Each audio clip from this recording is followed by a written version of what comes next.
It's still a little bit loud because of the tractors, but you know, less crowd noise.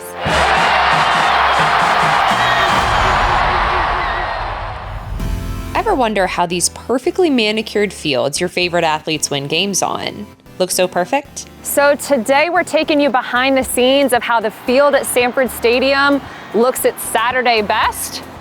Right now it's Wednesday. And that means there are some unsung heroes working tirelessly. And they're responsible for pretty much every inch of the field. You can tell a groundskeeper because you look through their phone, it's mostly family pictures, and then right after that it's a bunch of pictures of grass in the field. Whether it's what makes for the perfect height and condition of the grass. There's nerves involved. If a guy slips on a goal line play, I feel as if that was our responsibility. Or it's game face, carefully painted into something as epic as this. This is our centerpiece. You know, there's 93,000 people that sit in here and millions could be watching on TV. I wanted to know how this crew can make or break game days. The field starts out pristine, but Georgia just beat Auburn 31-13. And after a few hours of being stomped on, this is what we're dealing with. We're trying to get it cleaned up. I guess kind of like an athlete taking a shower. Get some food in them, get some water in them, get rehydrated, just get back to regular growing conditions as fast as we can. So how do you put all this careful planning to work? A pit crew of sorts that manages the grass before, after, and even during games. It is honestly crazy just by doing these first passes, how much better the grass looks. 8 full-time staffers manage the science and art of the field that Georgia, one of the premier college football teams in the nation, calls home. A 7-day cycle looks something like this. Monday, deep clean day, brushing through the field with a fine-tooth comb, fixing the rear divot, possibly fertilizing. Tuesday, makeup day, painting yard lines. Wednesday, we start to see the logos and the red border take shape. Thursday, hash marks, numbers, the second red coat. Friday, final touches. Saturday, showtime. And throughout, mowing a fresh haircut where the grass height is optimized for photosynthesis.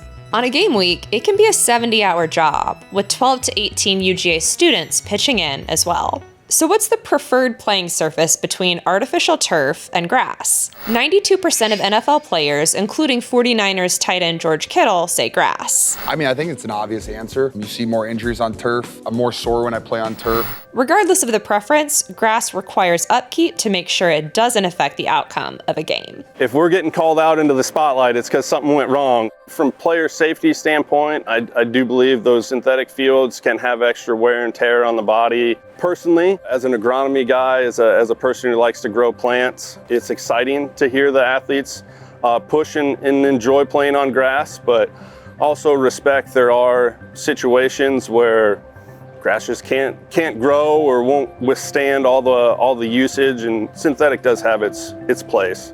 The crew pays special attention to the middle of the field, which, as you can imagine, takes more of a beating. It's like our putting green. It's like the grass between the pitching mound and home plate on a baseball field. We want and need every blade of grass we can get in that area, because those big offensive linemen, defensive linemen, they're going to push and tear at that area. We want to keep all the plant material we can. We take a lot of pride in making sure it looks good and it's safe for the players, and they're out here ready to get a W. So to understand the science of all of this a little bit better, we're going to find out the origin story of this grass. This season, Sanford Stadium debuted a new grass variety studied and developed by UGA for 22 years. It's called TifTuf, a type of Bermuda grass able to endure significant wear and tear and stay strong throughout a long season. We would beat up the grasses and watch them as they performed during a game and then as they grew back over the week. And TifTuf actually performed the best at the time. TifTuf is one thing, but remember, the field also has to dress to impress. Beginning with yard lines that allow players and officials to orient themselves on the field, painting efforts aren't just for vanity's sake. Great care is taken to make sure the goal line, and potentially 6 points for the Bulldogs, is oriented just so. But at the end of the day, it's also about presenting well. We do put our makeup on. We want to look good, represent the University of Georgia well, hopefully attract new recruits by how well the field looks. Got paint on my... I'm hearing that we don't want to get too close because we don't want to get that red paint on the camera. It's precarious. Your first time doing it? I guess they trusted me enough to do it, so they're like, just get out there and do it. So I said, okay. It gets to cramping halfway through just from squeezing the trigger.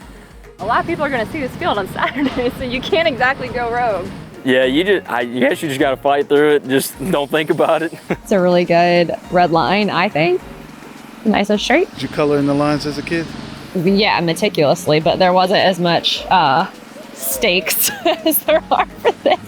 They use about 100 to 150 gallons of paint on a game week. The paint uses a special formula to ensure sunlight can still reach the grass. Now I have to do the thing they're not supposed to do, which is walk in the middle of the field because we've been boxed in by red paint. So I'm sorry, guys. Kane estimates the most damage the field incurs is actually graduation in May. Afterward, the turf team replaces the grass and the cycle begins anew.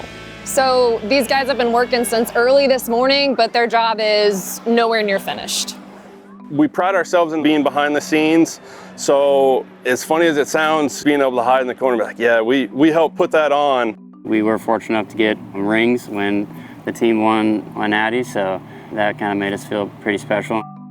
So yes, the field and those who take care of it matter in more ways than one, even if from the outside you don't notice they're there.